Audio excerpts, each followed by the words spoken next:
kita melihat memang background dari volatilitas pasar keuangan ini memang salah satunya di-trigger dari valuasi yang sudah meningkat cukup tinggi karena adanya aktivitas dari retail investor.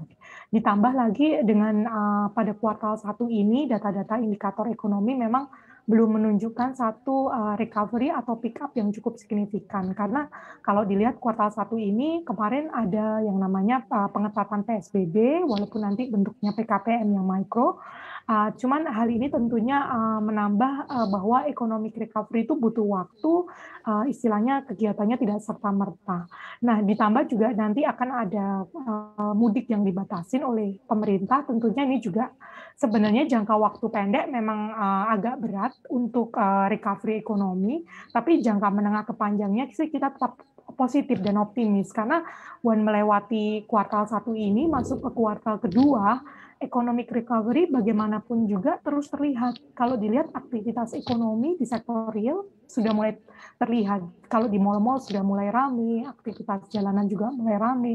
Jadi orang tetap bisa melakukan protokol kesehatan dengan tetap juga terus melakukan aktivitas ekonominya. Nah, aktivitas ekonomi yang berlanjut plus progres vaksin yang cukup positif, tentunya ini akan membuat recovery ekonomi meningkat. Nah, recovery ekonomi meningkat artinya apa?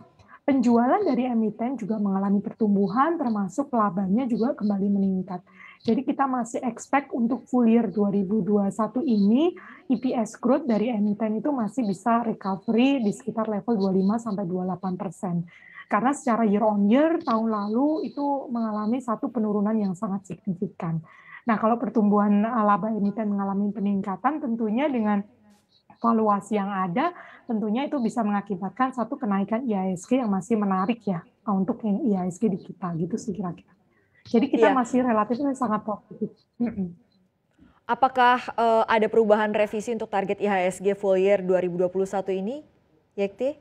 Iya, sejauh ini sih kami masih melihatnya dalam range yang kami prediksi sebelumnya, di mana kita memang melihat untuk bulan Maret April ini memang relatifnya ada volatilitas short term jangka pendek, tapi kita melihat di bulan akhir April ke Mei itu harusnya sudah kembali recovery, dan kalaupun nanti akan ada koreksi pun levelnya masih di kisaran bottom-nya memang kita prediksi baru mencapai 5.700 sampai 5.900-an. Tapi untuk level untuk kenaikannya kita masih melihat dengan EPS growth sekitar 25-28% dan valuasi IHSG di level 13-15 kali itu tentunya masih akan membawa indeks itu untuk bisa menuju ke arah di atas 6.800.